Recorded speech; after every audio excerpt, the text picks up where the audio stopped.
રત્ન કલાકારોના બાળકોની શિક્ષણ સહાય યોજનામાં વિસંગતતાના કારણે રદ ફોર્મ 26 ફોર્મ રદ કરાયા, જેથી રદ થયેલા ફોર્મ અંગે ફેરવિચારણા કરવા સુરત ડાયમંડ વર્કર યુનિયન દ્વારા કલેક્ટરને રજૂઆત કરવામાં આવી છે।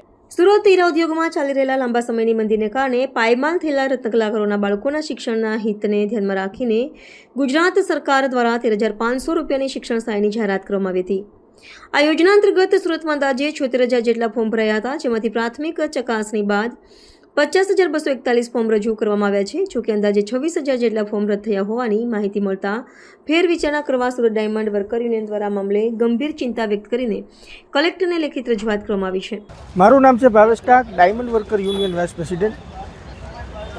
સરકાર દ્વારા જે જાહેર કરવામાં આવે શિક્ષણ રાહત પેકેજની અંદર સુરત ખાતે 74,000 ફોર્મ ભરાયા હતા। એમાંથી 48,000 રત્ન કલાકારોના 50,000 કરતાં વધારે ફોર્મ પાસ કરવામાં આવ્યા હતા અને 26,000 ફોર્મને બે કારણો મેજરથી લઈ અને રિજેક્ટ કરવામાં આવ્યા છે। એમાં પહેલું કારણ એ છે કે ફોર્મ અધૂરા ભરેલ હતા અને ફોર્મની અંદર જે જીઆર પ્રમાણે તારીખ પણ લખેલી નહોતી।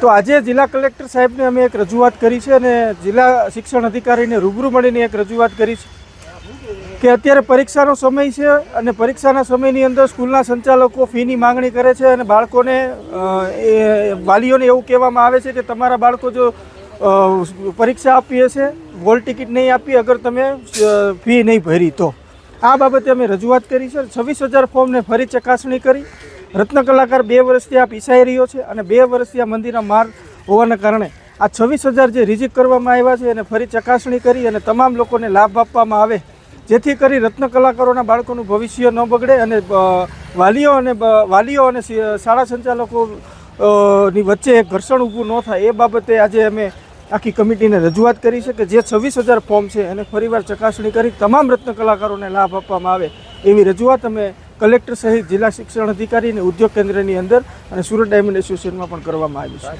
છે।